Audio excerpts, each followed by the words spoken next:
The water flowed liquid and warm beside Sigurd Halvorsson's cabin, while everything else in the Minnesota Territory lay frozen solid under 3 feet of snow.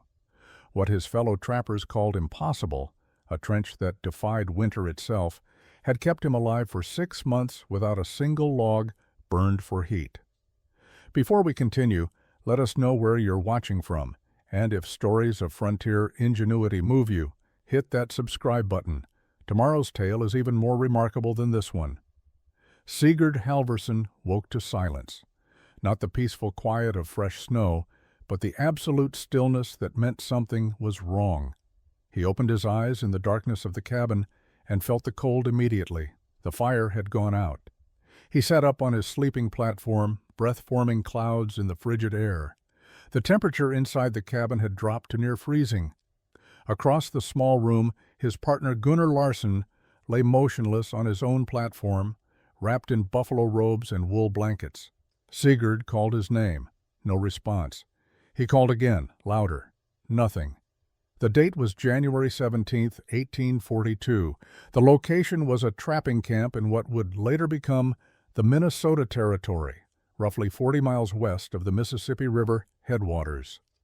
Sigurd and Gunnar had been partners for 3 winters, working the beaver streams and surviving conditions that killed men with brutal regularity. Sigurd climbed down from his platform, feet hitting the frozen dirt floor. He moved to Gunnar's side and pulled back the blankets. His partner's face was gray, his body rigid. Gunnar Larsson had frozen to death during the night, less than 10 feet from where Sigurd had slept. The fire had failed sometime after midnight. Sigurd had been exhausted from checking trap lines in deep snow and had slept through the critical hours when the cabin's temperature dropped. Gunnar, older by 15 years and weakened by a chest cold he had been fighting for 2 weeks, had not survived the cold. He had simply gone to sleep and never woken. Sigurd rebuilt the fire with shaking hands, more from shock than cold. As warmth slowly returned to the cabin, he sat beside Gunnar's body and tried to understand what had happened. They had followed every precaution. The cabin was well built with tight chinking. They had plenty of firewood stacked outside. The fire had been banked properly before sleep with large logs that should have burned through the night. But something had failed. Perhaps a log had rolled wrong. Perhaps the banked coals had not caught properly. Perhaps the extreme cold outside, which had dropped to perhaps 30 below zero, had simply overwhelmed their preparations. The reason did not matter. Gunnar was dead, and Sigurd was alone. He spent that day preparing his partner's body, wrapping him in blankets, and moving him outside where the cold would preserve him until the ground thawed enough for burial. He spent the night feeding the fire constantly, unable to sleep, afraid that if he closed his eyes he too would not wake. The reality of frontier life had always been abstract until that moment. Sigurd knew men died in the wilderness. He knew winter was dangerous, but seeing Gunnar's frozen body, understanding how quickly and quietly death had come, made the danger concrete and immediate. A man could do everything right and still freeze to death in his own cabin if the fire failed for just a few hours. Sigurd buried Gunnar Larsson on January 20th, 1842. The ground was frozen solid to a depth of 3 feet, and breaking through required 2 full days of work. He built fires on the burial spot, let them burn for hours to thaw a few inches of soil, then scraped away the softened earth and repeated the process. The work was exhausting and gave him too much time to think. Gunnar had been 43 years old, born in Sweden, experienced in wilderness survival. He had trapped for 12 seasons across the northern territories. He knew how to read weather, how to build shelters, how to survive conditions that broke lesser men. None of that knowledge had saved him when the fire went out. The funeral was simple.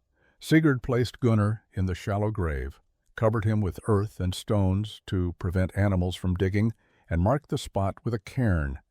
He spoke a few words in Norwegian, the language of his childhood, asking God to receive a good man who had died doing honest work in a hard land. Standing beside the grave, Sigurd realized something that would change everything. Gunnar's death was not unusual, it was routine. Every winter, trappers died in their cabins when fires failed. Some were found weeks later by partners or passing travelers. Others were not found until spring thaw. The pattern was so common that experienced frontiersmen simply accepted it as the cost of the trapping life. But Sigurd could not accept it. He returned to the cabin and began thinking about the problem systematically. Fire was the only thing keeping men alive through northern winters. If you maintained fire, you survived. If fire failed, you died. The entire structure of frontier survival depended on a single point of failure. Wood had to be gathered constantly, requiring dangerous trips into blizzard conditions. Fires had to be tended through the night, meaning interrupted sleep and constant vigilance. A sick man, an injured man, an exhausted man, any of these could fail to maintain fire and pay with their life. The system was fundamentally fragile. Over the following week, Sigurd continued his trap lines, but his mind was elsewhere.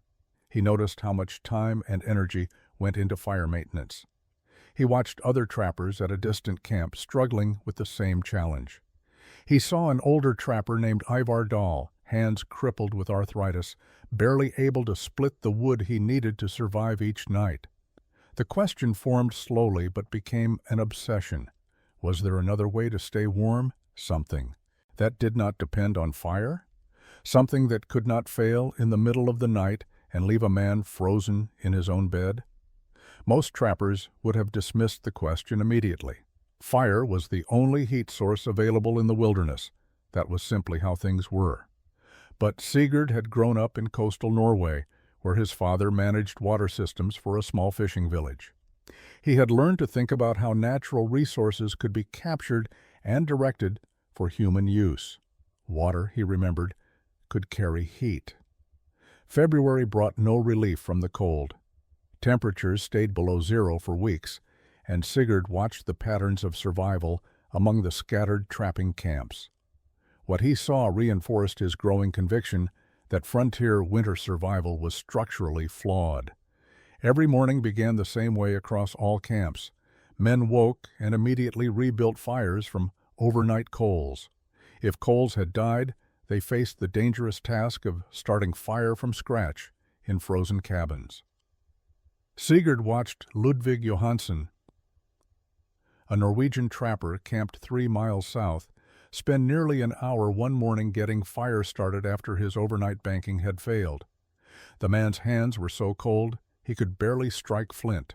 Water collection was equally problematic. Every camp faced the same challenge. Nearby streams and ponds froze solid by mid-December. Men had to chop through ice, sometimes 2 feet thick, to reach liquid water. The work was exhausting and dangerous. Ice was slippery. Axes glanced off frozen surfaces. More than one trapper had injured himself badly while trying to secure water. Some men melted snow for water, but this required huge amounts of fuel. Snow was mostly air. 5 large pots of snow might yield 1 pot of water. The wood required to melt enough snow for daily needs was substantial. In a winter where every log counted for survival heat, using wood to melt snow felt like waste.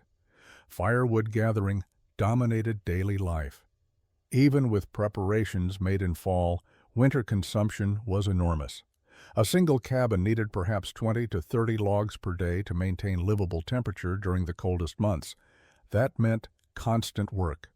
Cutting, hauling, splitting, stacking. In deep snow and brutal cold, the work became dangerous. Men injured themselves. Exhaustion led to mistakes. And injured or exhausted men struggled to maintain the fire that kept them alive. Sigurd noticed something else during his observations.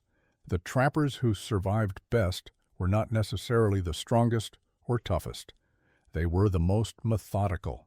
They maintained strict routines around fire tending. They kept large wood supplies close to cabin doors.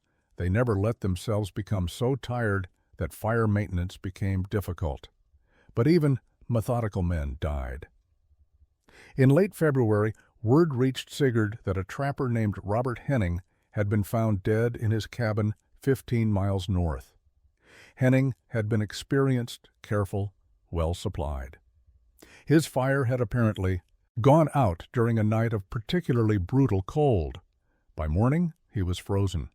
Sigurd attended the burial with a dozen other trappers. The gathering afterward, held in Ivar Dahl's larger cabin, revealed how men thought about these deaths. Most accepted them as inevitable. "Winter takes who it wants," one trapper said. "Man does his best, but sometimes that is not enough," said another. There was resignation in their voices. Death by freezing was simply part of the life they had chosen. But Sigurd felt differently. Gunnar's death haunted him. He could not accept that men should die in their sleep because fire was the only heat source available.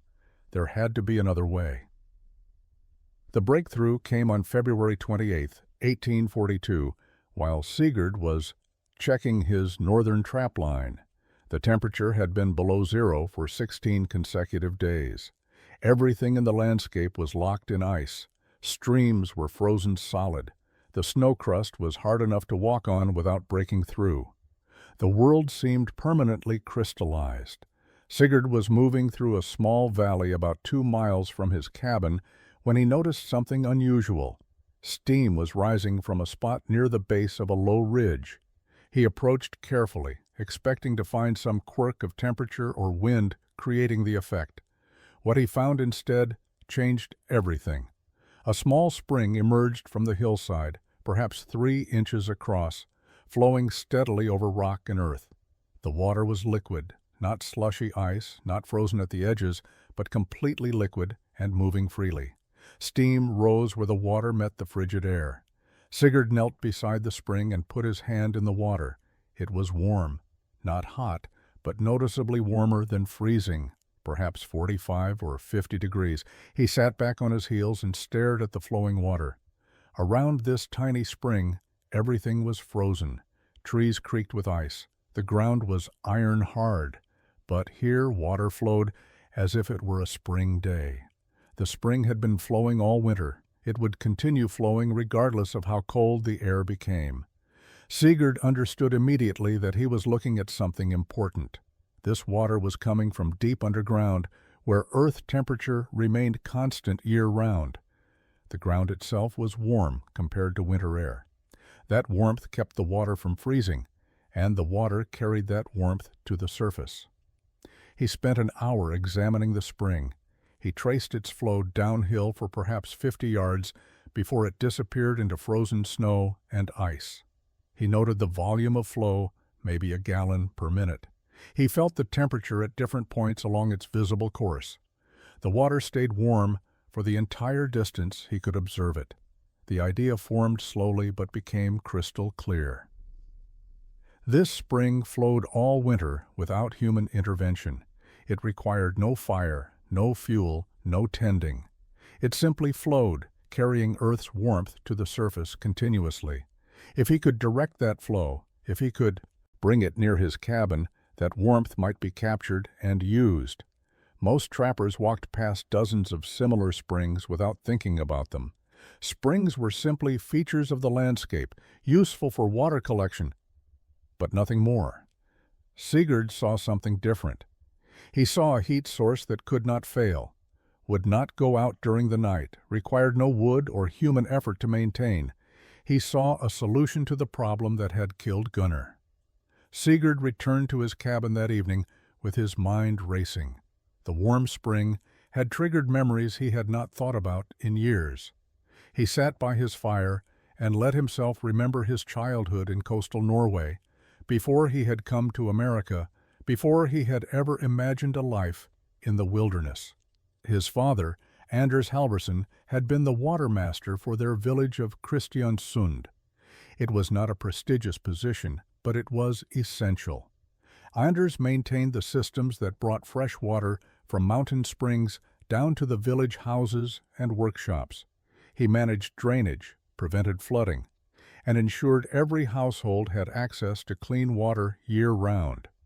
Sigurd had worked alongside his father from age 10 until he left Norway at 19. He had learned things that most people never thought about. Water always flows downhill. Gravity does the work if you plan the grade correctly. Moving water does not freeze as easily as still water.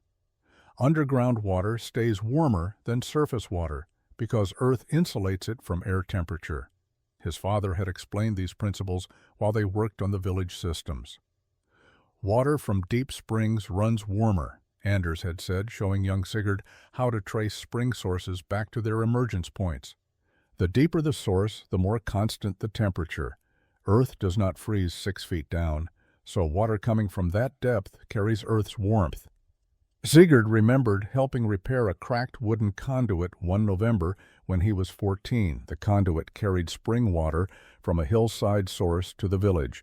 His father had pointed out how water in the conduit was noticeably warmer than water in the exposed streams nearby. The wood and earth around the conduit hold heat, Anders had explained.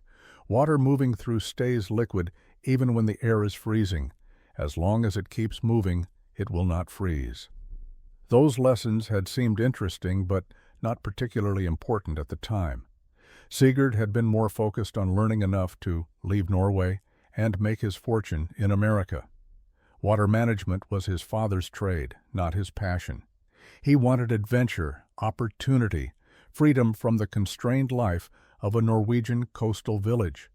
But now, 15 years later, and half a world away, those childhood lessons suddenly became the most valuable knowledge he possessed. His father had taught him how to think about water, temperature, and movement. He had learned to see water not just as a liquid, but as something that could carry heat, store warmth, and be directed to serve human needs. The warm spring he had found was exactly what his father would have called a deep source. It flowed year-round because it emerged from below the frost line, carrying stable earth temperature to the surface. The water was warm, not because of any magic or unusual geology, but simply because deep earth maintained consistent temperature regardless of air conditions. Sigurd understood something else his father had taught him. Heat moves from warm to cold. If warm water flowed near cold space, heat would transfer.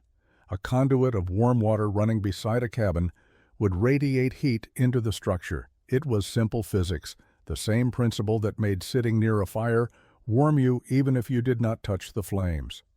The question was whether he could apply village water management principles to frontier survival. Could he build what his father would have built?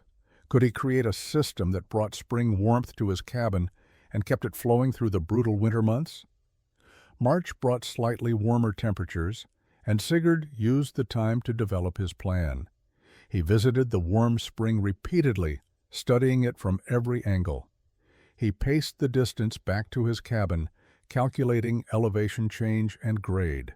The spring emerged from the hillside approximately 200 yards from his cabin and perhaps 30 feet higher in elevation. That elevation difference was critical. Gravity would maintain continuous flow without any pumping or human intervention. His plan was radical by frontier standards. He would dig a trench from the spring to his cabin, approximately 2 feet deep and 2 feet wide, following the natural slope of the land. He would line the trench with packed earth and stones to prevent erosion and collapse.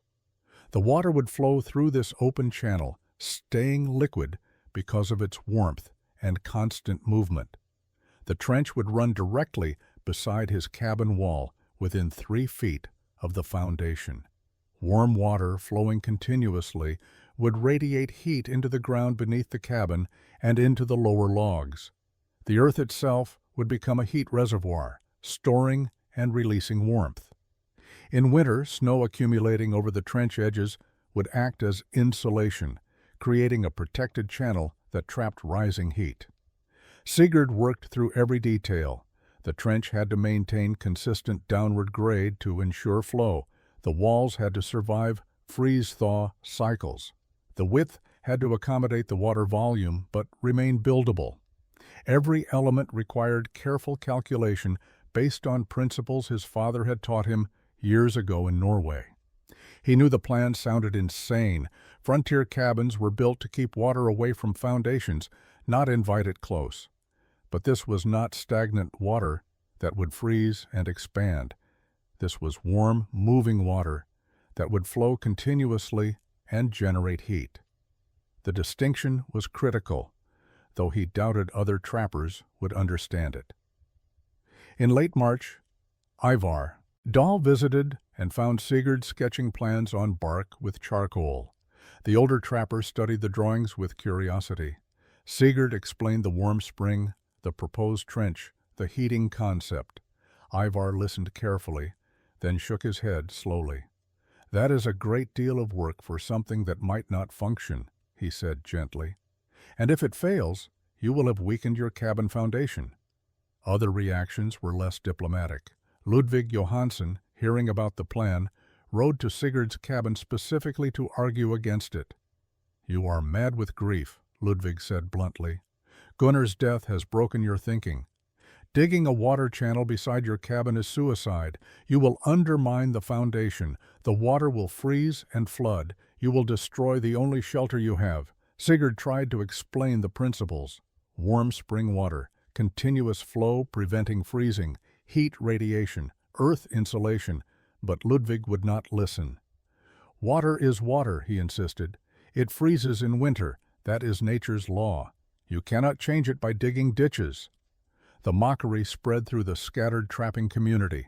Men predicted he would drown in his own construction. Some suggested he should return to civilization if wilderness life had become too difficult. A few thought he was wasting the spring season when he should be trapping. The consensus was clear. Sigurd Halvorsen was attempting something impossible, and failure would cost him everything. April 15, 1842, Sigurd began construction. The ground had thawed enough to work, though frost still lingered below the surface. He started at the cabin end, planning to work backward toward the spring source. This approach allowed him to establish the critical grade immediately where precision mattered most. The first task was marking the route. He drove wooden stakes every 10 feet along the planned trench path, using a simple level made from a board and a string weighted with stone. Each stake had to be slightly lower than the previous one to maintain consistent downgrade. The work was tedious but essential. If the grade was wrong, water would pool and stagnate instead of flowing continuously. Digging began with a simple spade, one of the few tools Sigurd owned beyond his trapping equipment. The earth was heavy and difficult. The first foot of depth came relatively easily, but below that he encountered rocks, roots, and occasional pockets of clay that adhered to his spade like cement. Progress was measured in feet per day, not yards per hour. He quickly learned that trench digging was different from regular excavation. The walls had to be stable and vertical. The bottom had to maintain exact grade. Any deviation would create problems later. He developed a rhythm: dig out a section, check grade with his level, adjust as needed, move forward another foot, repeat. After 3 days, he had completed 20 feet of trench from the cabin outward. The work was destroying his hands. Despite calluses built from years of trapping, his back ached from the constant bending and lifting. But the trench was good, the walls were solid, the grade was consistent. He was building something that would last. Ivar Dahl visited on the 4th day and found Sigurd waist-deep in the trench, moving earth one spade at a time. The old trapper watched for a while, then climbed down and helped dig for 2 hours without comment. When he left, he simply nodded. It was not approval exactly, but it was not mockery either. The physical challenge was immense. Sigurd was moving tons of earth by hand with basic tools. He calculated that the complete trench would require removing approximately 15 tons of soil and rock across 200 yards of distance. At his current pace, the excavation alone would take 6 weeks, but he had all spring and summer. Beaver trapping season was effectively over. Pelts were poor quality in warm months. Most trappers were heading to trading posts to sell winter catches and resupply. Sigurd had already decided to skip that cycle. He had enough supplies to last through summer, and his obsession with the water system had completely displaced his interest in trapping. Some men would have given up after the first brutal week. The work was too hard, the goal too uncertain, the mockery too constant. But Sigurd kept digging. Every foot of trench brought him closer to a system that could prevent another death like Gunnar's. That purpose drove him through exhaustion and doubt. By early May, Sigurd had completed the basic excavation. 200 yards of trench stretched from his cabin to the spring source, a raw wound in the earth that needed reinforcement before it could function. The May rains proved why wall construction mattered. Without reinforcement, the trench walls began slumping, sections collapsing inward, and the bottom filling with mud and debris. Sigurd started rebuilding from the cabin end. The principle was simple, but the execution was demanding. Each section of trench wall needed to be shaped and stabilized to withstand years of water flow, freeze-thaw cycles, and natural erosion. He could not simply leave raw earth exposed and expect it to hold. He began by cutting the walls to precise vertical angles, removing any loose soil or unstable material. Then he packed the exposed earth firmly, tamping it with a flat stone until the surface was dense and solid. This compacted earth formed the primary wall structure capable of bearing weight and resisting water erosion. But compacted earth alone would not survive winter. Sigurd knew from his father's work that frost heave could destroy unprotected earthworks. When water in soil froze and expanded, it could crack and shift entire structures.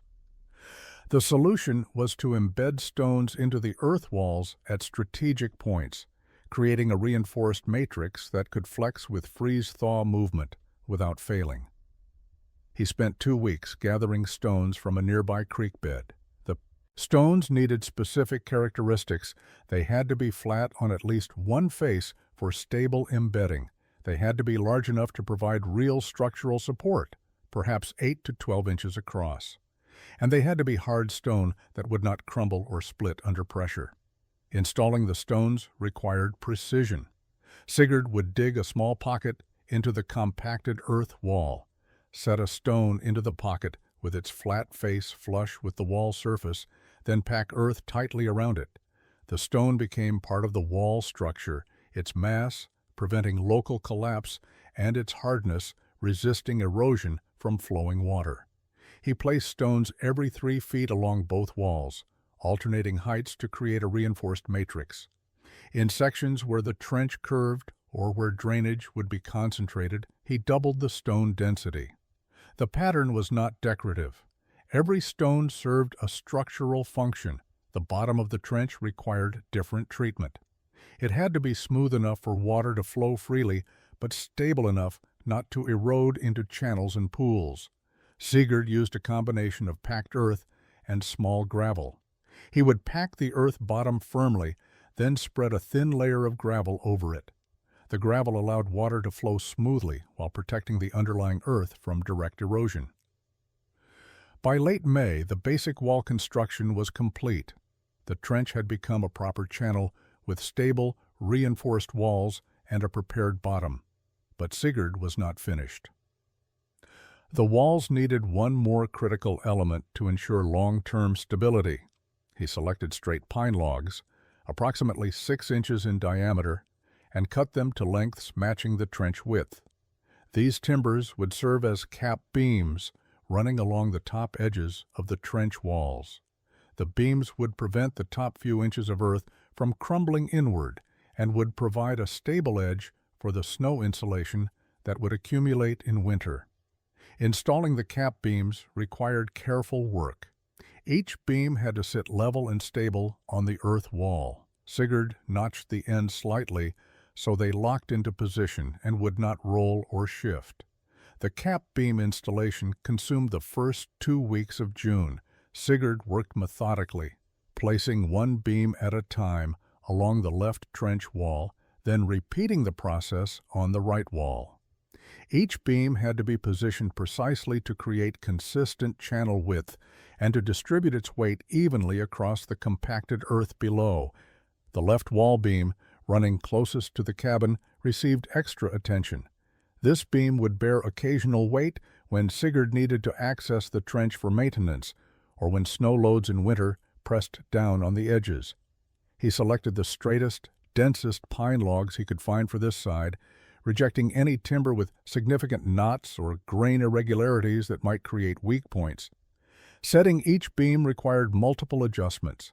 Sigurd would place the timber, check its position with his level, find it slightly off, remove it, adjust the earth surface beneath, and try again. Sometimes a single beam required an hour of fine-tuning before it sat perfectly level and stable. The work tested his patience, but he understood that precision now would prevent failures later.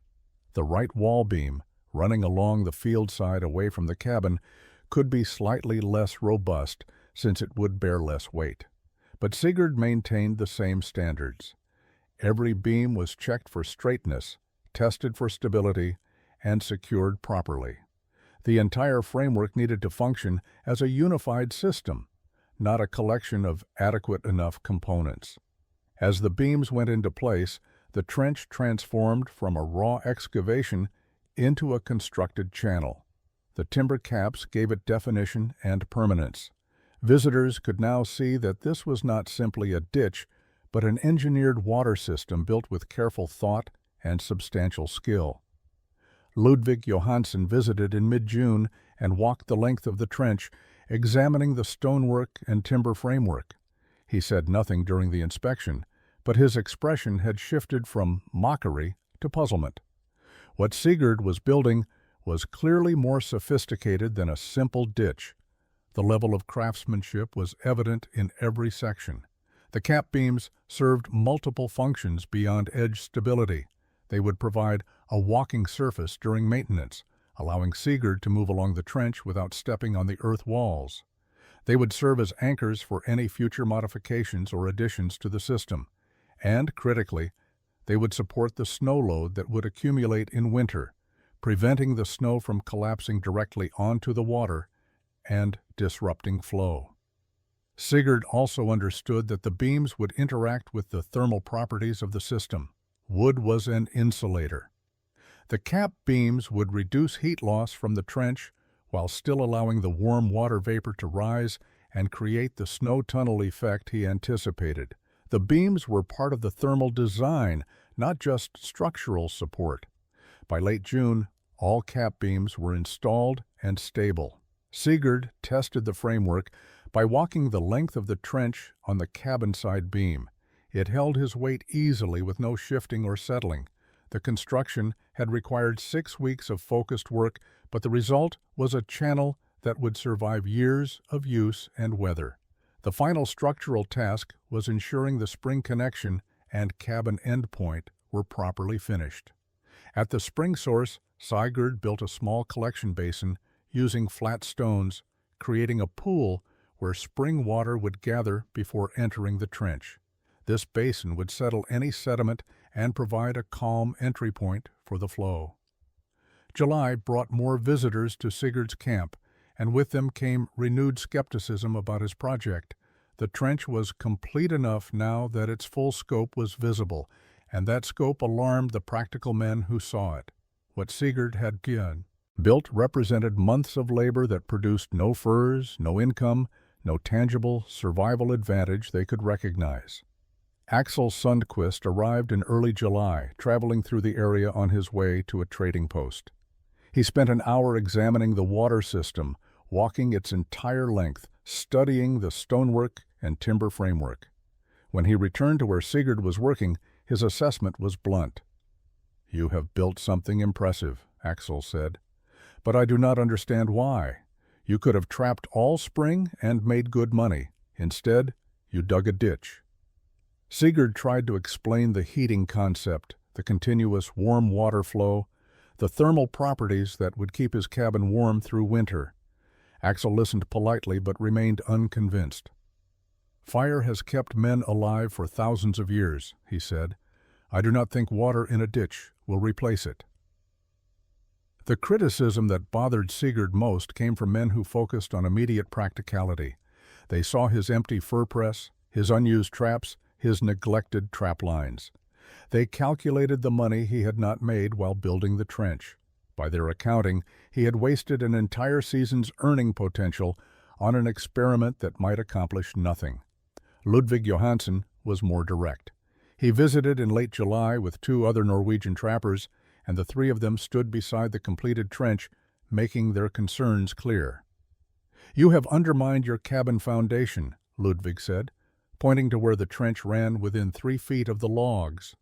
"When winter comes and this freezes, the ice expansion will push against your cabin and crack the foundation logs." Sigurd explained that the water would not freeze because of its source temperature and continuous movement. Ludvig shook his head. "Everything freezes here in January. Everything, you will see." The other 2 trappers nodded agreement. They had seen enough winters to know that 40 below cold froze anything that held water. The technical objections were easier to address than the cultural ones. Frontier trappers valued self-reliance, toughness, and proven methods. They survived by doing things the way experienced men had always done them. Innovation was suspect. Deviation from standard practice suggested either arrogance or foolishness. Sigurd's water system represented both innovation and deviation, making it doubly problematic in their worldview. Ivar Dahl remained neutral but cautious. He visited regularly through the summer, observing progress without offering strong opinions either way. In late July, he finally shared his thoughts. "You have built well," he told Sigurd. "The work is solid, but whether it will function as you hope, that is unknown. Winter will tell the truth." That statement captured the reality Sigurd faced. He had invested 6 months of labor based on principles he believed were sound, but belief was not proof. The only validation that mattered would come when temperatures dropped below 0 and stayed there for months. If the water kept flowing and the cabin stayed warm, he would be proven right. If the system froze or failed, he would have wasted a year and possibly destroyed his shelter. May 28, 1842, Sigurd completed the final connection between the spring source and his trench system. He had built a small stone basin at the spring emergence point, allowing water to pool briefly before entering the channel. The basin served 2 purposes. It settled any sediment that might clog the trench, and it created a calm entry point that would not erode the channel beginning. The moment of testing came on a clear morning with temperatures in the 50s. Sigurd removed the temporary earth dam he had built to keep spring water out of the trench during construction. Water immediately began flowing into the channel, moving slowly at first as it found the gradient, then picking up speed as the full volume entered the system. He walked alongside the flowing water, watching it progress down the trench. The grade he had calculated was working. Water moved steadily without pooling or rushing. The flow rate appeared to be approximately 1 gallon per minute, exactly what he had estimated based on spring output. The stonework held firm with no erosion. The timber cap beams remained stable and level. Within 20 minutes, water reached the cabin end of the trench. Sigurd had built a simple drainage outlet there, allowing water to continue flowing away from the structure into a natural drainage path that led downhill toward distant wetlands. The water flowed through the entire system without hesitation, entering at the spring, traveling 200 yards through his constructed channel, passing beside the cabin and exiting smoothly at the drainage point. He knelt beside the trench near the cabin and put his hand in the flowing water. It was noticeably warm, perhaps 45 degrees. The warmth had survived the journey from spring to cabin. He could feel slight heat radiating up from the water surface. It was working exactly as he had envisioned. Over the next week, Sigurd monitored the system constantly. He checked for leaks, erosion, settling, or any structural problems. He found none. The compacted earth walls held firm. The stone reinforcements prevented any erosion. The timber cap beams showed no shifting or movement. The water flowed continuously day and night without any intervention from him. He made minor adjustments. A few spots along the channel where water splashed slightly too much received additional small stones to calm the flow. One section where the grade was marginally too steep got a small stone weir that reduced flow velocity. These were fine-tuning corrections, not fundamental problems. The psychological impact of seeing water flow was profound. For 6 months, this system had existed only in Sigurd's mind and on rough sketches. Now it was real, physical, functioning. Water that had flowed underground for, perhaps, centuries was now flowing past his cabin, carrying Earth's warmth to the surface where he could use it. Ivar Dahl visited in early June and stood beside the flowing trench for several minutes without speaking. Finally he said, "It works." The simple statement carried weight coming from a man who had been skeptical but fair throughout the process. Sigurd nodded. The system worked in warm weather. The real test would come when temperatures dropped below zero and stayed there for months. But this was a critical first step. The engineering was sound, the construction was solid, the basic concept functioned as predicted. Through June and July, the water system operated without problems. The continuous flow remained steady regardless of weather conditions. Light rains did not flood the channel. Dry periods did not reduce spring output. The system proved remarkably stable and self-regulating, requiring no maintenance beyond occasional observation. Sigurd noticed effects he had not fully anticipated. The ground immediately surrounding the trench stayed noticeably moister than areas farther away. This moisture supported richer vegetation growth. Grasses along the trench edges grew thicker and greener. Small wildflowers appeared in densities he had not seen elsewhere around his cabin. The warm water was creating a microclimate, extending several feet beyond the channel itself. More significantly, he noticed temperature differences around his cabin. On cool mornings, when air temperature dropped into the 40s, the ground near the trench remained warmer. He could feel the difference with his hand. The earth beside the trench was perhaps 10 degrees warmer than earth 20 feet away. The flowing warm water was radiating heat into surrounding soil, and that soil was storing the warmth. Inside the cabin, he began detecting subtle changes. The dirt floor near the wall closest to the trench felt warmer than the floor on the opposite side. The difference was slight, perhaps 5 degrees, but it was measurable and consistent. Heat from the trench was transferring through 3 feet of earth between channel and cabin, then radiating upward through the foundation logs into the living space. These summer observations gave Sigurd confidence that winter heating would function as theorized. If warm water created measurable temperature differences in 50-degree weather, the effect would be much more pronounced when outside temperatures dropped below zero. The thermal gradient would be steeper, driving more heat transfer from trench to cabin. He also tested the system's resilience. During a heavy rainstorm in mid-July, water volume in the trench increased noticeably as surface runoff found its way into the channel. But the increased flow caused no problems. The channel dimensions were adequate to handle extra volume. Water simply moved faster for a few hours, then returned to normal flow rate as rain ended. In August, a brief cold snap brought nighttime temperatures into the 30s. Sigurd watched the trench carefully during these cooler nights. The water continued flowing without any sign of ice formation. Even when air temperature dropped below freezing for a few hours just before dawn, the water remained completely liquid. The spring source temperature was warm enough to prevent freezing even during temporary cold periods. Axel Sundquist visited again in late August and spent an afternoon examining the functioning system. He was clearly impressed by the consistent flow and obvious engineering quality.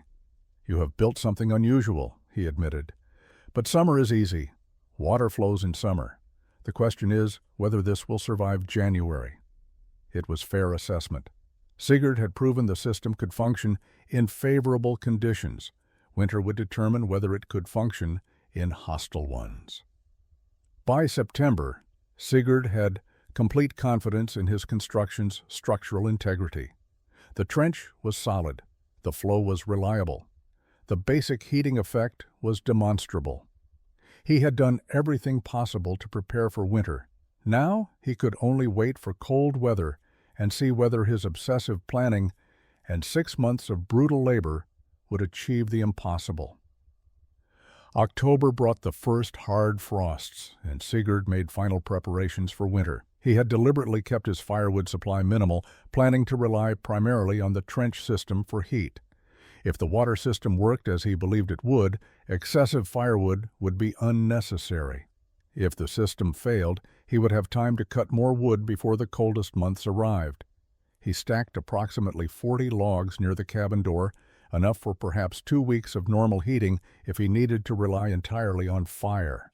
This was his safety margin, but it was far less than the 300 logs most trappers stockpiled for winter. His neighbors noticed the minimal woodpile and interpreted it as further evidence of poor judgment. Sigurd also made modifications to the cabin interior to maximize heat capture from the trench. He removed some chinking between the lower logs on the wall closest to the water channel, creating small gaps that would allow warm air rising from the trench to enter the cabin more easily. This seemed counterintuitive to traditional cabin building, which focused on sealing every gap. But Sigurd wanted controlled air exchange between the warm trench microclimate and cabin interior. He built a simple hinged panel that could cover these gaps if needed. If the heating effect proved too strong, or if cold winds created drafts, he could close the panel and restore traditional insulation. The design gave him flexibility to adjust the system based on real-world performance. Inside the cabin, he moved his sleeping platform to the wall nearest the trench. This positioning would place him closest to the primary heat source during the coldest nights. He also built a small shelf on that wall where he could place a water container. If the heating effect was strong enough, the container would show condensation or warmth, giving him a simple indicator of heat transfer. The trench itself required no winter preparation beyond observation. Sigurd checked the entire channel length carefully, looking for any erosion, settling, or structural problems that might cause failures under cold stress. He found nothing concerning. The system was as solid in October as it had been in June. Ludvig Johansson visited in late October and examined Sigurd's minimal firewood supply with obvious concern. "You are gambling your life," he said. "If your water system fails, you do not have enough wood to survive." It was not mockery this time, but genuine worry from a fellow Norwegian who did not want to bury another frozen countryman. Sigurd appreciated the concern, but remained committed to his plan. "The system will work," he said simply. Words would not convince Ludvig or anyone else. Only successful operation through a full winter would provide proof. The first snow fell on November 3rd, a light accumulation of perhaps 3 inches. Sigurd watched carefully to see how snow would interact with the trench. As he had hoped, snow fell across the trench opening, but did not block water flow. The warm water and rising heat created a small gap in the snow cover directly above the water surface. Snow accumulated thickly on both edges of the trench, building up on the timber cap beams, but left a narrow opening above the flowing water itself. This was exactly the effect Sigurd had anticipated. The snow would act as insulation, trapping heat and creating a tunnel effect, while warmth from the water would prevent complete snow closure. The system was self-regulating. As snow accumulated, insulation improved. As insulation improved, heat retention increased. Winter would now tell the final truth. November brought steadily dropping temperatures, and by mid-month the first serious cold arrived. Temperatures fell below zero on November 16th and stayed there for 5 consecutive days. This was the first real test of Sigurd's water system under conditions that would freeze normal water sources solid. Every morning during that cold snap, Sigurd walked to the trench and examined it carefully, the water continued flowing. Ice formed along the very edges where water occasionally splashed onto the timber cap beams and froze on contact with wood and air. But the main flow in the center of the channel remained completely liquid. Steam rose continuously from the water surface, visible in the cold air as thick vapor. The snow accumulation pattern was developing exactly as he had anticipated. Heavy snow now covered both timber cap beams, creating thick, insulating mounds, perhaps 8 inches high on each side of the trench. Between these snow mounds, a gap remained open above the water, perhaps 6 inches wide. The gap allowed steam to escape while the snow walls trapped heat and prevented cold air from settling directly onto the water surface. Inside the cabin, the heating effect became dramatically obvious during this first hard freeze. Without any fire burning, the interior temperature stabilized at approximately 40 degrees. Outside temperature was 15 below zero, yet the cabin remained above freezing. Sigurd could feel warmth radiating from the floor and lower wall near the trench. The earth beneath the cabin and the logs closest to the water channel were noticeably warm to the touch. He conducted a simple experiment. He placed a tin cup of water on the floor directly against the wall nearest the trench, and another cup on the opposite wall. Within 2 hours, the cup near the trench was still liquid. The cup on the far wall had frozen solid. The temperature difference across the cabin's interior was at least 20 degrees. For sleeping, Sigurd found he needed only his usual wool blankets and one buffalo robe. On his sleeping platform, positioned against the warm wall, he was comfortable through the night without any fire. This was unprecedented. Every other trapper was burning wood constantly to maintain barely tolerable temperatures. Sigurd was sleeping comfortably with no fire at all. On November 21st, temperatures rose back above zero. Sigurd used this break to conduct thorough inspection of the entire trench system. He walked its full length, examining every section for any signs of stress, damage, or malfunction. He found none. The structure was performing flawlessly. The flowing water had actually improved the trench in one unexpected way. The constant warmth prevented any frost heave in the earth walls. Normally, freeze-thaw cycles caused soil to expand and contract, gradually destroying earthworks. But the trench walls remained stable because the adjacent warm water kept the earth temperature above freezing. Ivar Dahl visited during the warm spell and accepted Sigurd's invitation to spend a night in the cabin. The old trapper experienced firsthand what the water system could do. They sat inside without fire as evening temperatures dropped below zero. The cabin remained comfortable. Ivar kept touching the warm floor and wall, shaking his head in amazement. "I would not have believed this," he said quietly, "but I am feeling it myself." January 1843 brought the most brutal cold of the winter. Temperatures dropped to 40 below zero and remained there for 3 weeks. This was the true test, the conditions that killed unprepared men and broke inadequate systems. Every trapper in the territory was burning wood desperately, fighting to maintain enough heat to survive. The trench never froze. Even at 40 below, with everything else in the landscape locked in ice, the water continued flowing. The steam rising from the channel became so thick it was visible from a quarter-mile away, a constant plume that marked Sigurd's location. The snow insulation had built up to remarkable thickness. The mounds on both sides of the trench now stood nearly 2 feet high, compressed into dense white walls. Between these walls, the open gap above the water remained, just enough for steam to escape. Inside the cabin, temperatures never dropped below 35 degrees even during the coldest nights. Sigurd burned small fires occasionally for cooking and psychological comfort, but the fires were modest and brief. The water system provided the primary heating. He calculated that he was using perhaps 1/10 the firewood other trappers were consuming, yet his cabin was warmer than most. The heating effect was strongest at floor level and along the lower wall nearest the trench. Temperature decreased with height, creating a vertical gradient that was actually beneficial. Cool air for sleeping, warm air for living and working near the floor. Sigurd's hands and feet, which normally suffered from cold during winter, remained comfortable. He could work inside without heavy clothing. The water itself showed remarkable thermal properties. Sigurd began using the trench as a direct water source, simply dipping a bucket into the flowing water whenever he needed liquid for cooking or drinking. The water was warm enough that it did not need additional heating for many purposes. This saved even more firewood and eliminated the dangerous task of breaking through ice on frozen streams. Word of Sigurd's warm cabin began spreading through the scattered trapping community. Men who traveled past his location could see the steam plume and knew something unusual was happening.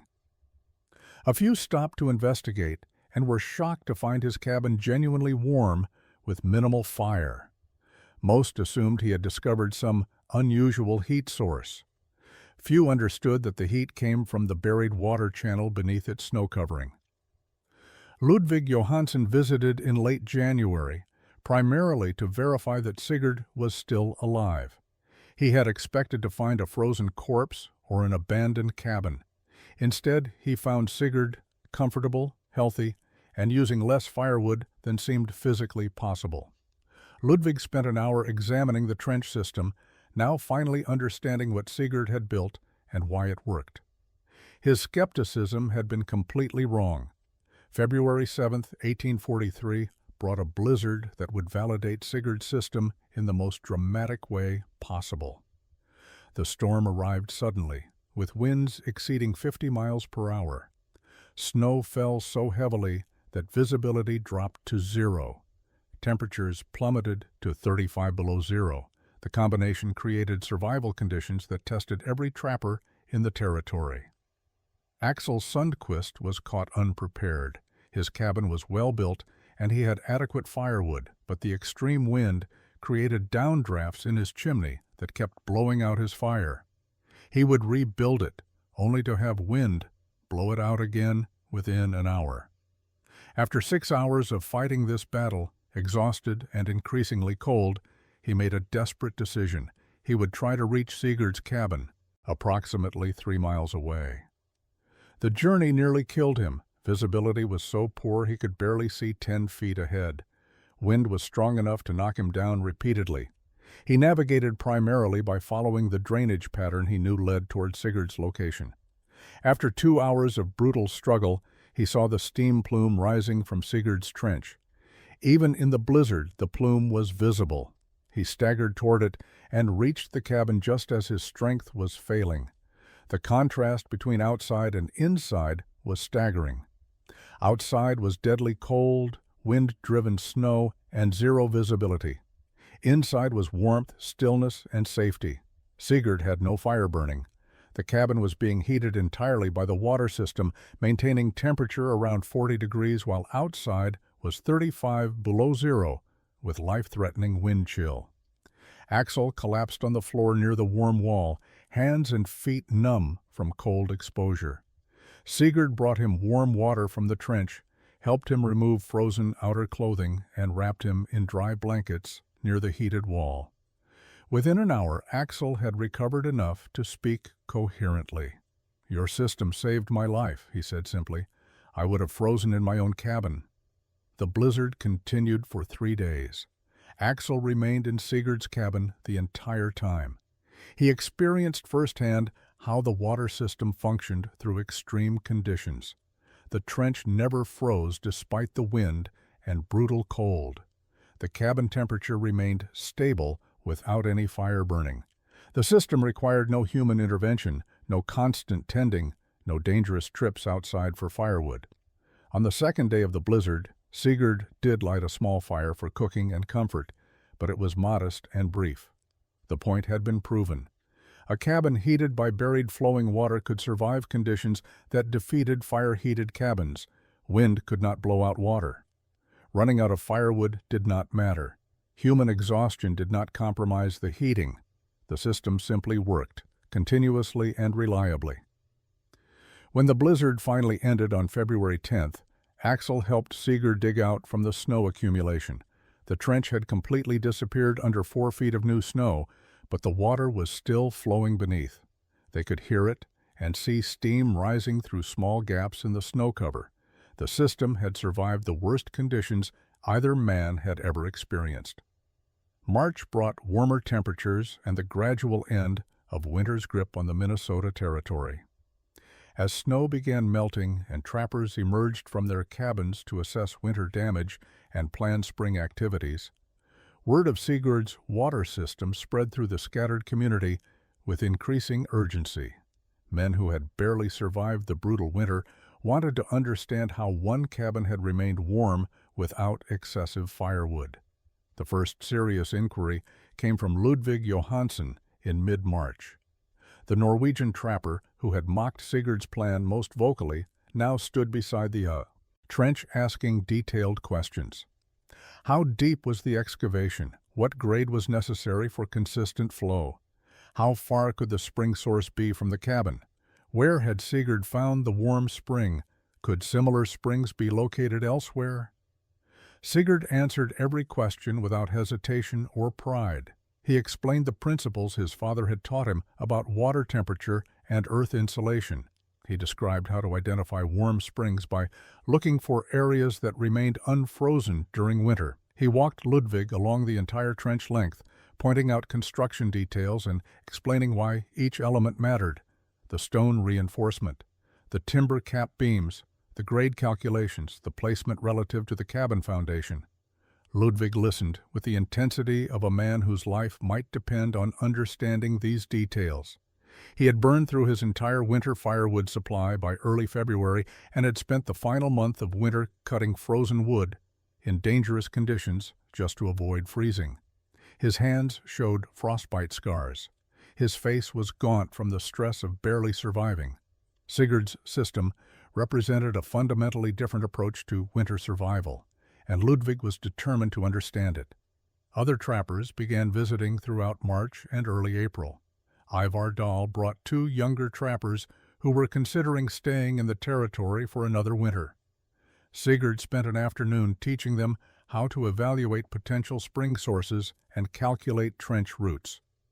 He emphasized that the system required significant labor during construction but provided reliable heating with minimal maintenance once completed.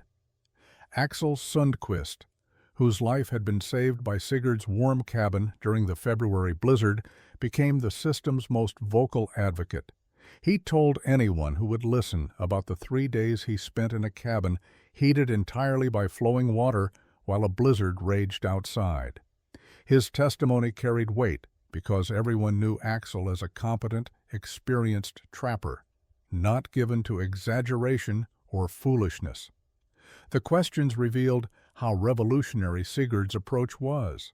Most trappers had never considered that water could be a heat source. They understood fire, understood insulation, understood traditional cabin construction. But the concept of capturing Earth's warmth through flowing water and directing it for human use was completely foreign to their experience. Sigurd was teaching them to think differently about resources and survival. By late April, 3 trappers had committed to building similar systems at their own camps. Sigurd agreed to help them locate warm springs and plan their trench routes. He emphasized that each location would require adaptation based on terrain, spring output, and distance to cabin. The principles remained constant, but the execution had to match specific conditions. The Halvorsen system, as some were calling it, was spreading not through promotion, but through demonstrated success and freely shared knowledge. The spring and summer of 1843 saw the construction of 4 new water heating systems across the Minnesota Territory. Sigurd helped Ludvig Johansson build the first one in May, a trench system running from a warm spring to Ludvig's rebuilt cabin. The construction took 6 weeks with 2 men working, confirming Sigurd's experience that the system required substantial initial labor. But by September, Ludvig had a functioning channel that would heat his cabin through the coming winter. Axel Sundquist built his system in June and July. locating a warm spring nearly 300 yards from his cabin. The extended distance required more careful grade calculations, but the principles remained the same. By August, warm water was flowing past Axel's cabin, and he reported measurable heating effects even in summer temperatures. Two other trappers completed smaller systems by fall, each adapted to their specific locations and resources. The winter of 1843 to 1844 validated all 5 systems. Every trench continued flowing through the coldest months. Every cabin stayed warmer than traditional fire-heated structures. The men who had built water systems used a fraction of the firewood their neighbors consumed. More significantly, none of them faced the constant fear that a failed fire would mean death. Their heat source could not blow out, could not be exhausted, and required no human intervention to maintain. Word spread beyond the immediate trapping community. Settlers moving into the Minnesota Territory heard about the water heating systems and sought out Sigurd for advice. He helped 2 farming families design systems for their homestead cabins in 1844. A small trading post built a modified version that heated their main building through the winter of 1845. The technique was spreading organically, person to person, based entirely on proven results. Sigurd himself continued trapping through 1846, then transitioned to farming as the fur trade declined. He married in 1847, a Norwegian immigrant woman named Ingrid, who had come to the territory with her family. They built a larger cabin, heated by an improved version of his original water system, and raised 4 children in the warmth and safety it provided. The original trench beside Sigurd's first cabin continued functioning for more than 20 years. Long after he had moved to his farm, the system kept flowing, heating whatever structure stood beside it. Trappers and travelers who sheltered in the old cabin through the 1850s and 1860s found it mysteriously warm, many never understanding why, until someone explained the buried water channel. Sigurd Halvorsen died in 1879 at age 64, a respected farmer and community member. His obituary in the territorial newspaper made no mention of the water heating system he had pioneered. To his neighbors, he was simply a Norwegian immigrant who had built a successful farm and raised a good family. But in isolated cabins across Minnesota, Wisconsin, and the Dakota Territories, variations of his system continued heating structures through brutal winters, saving lives through engineering rather than heroism, exactly as he had intended.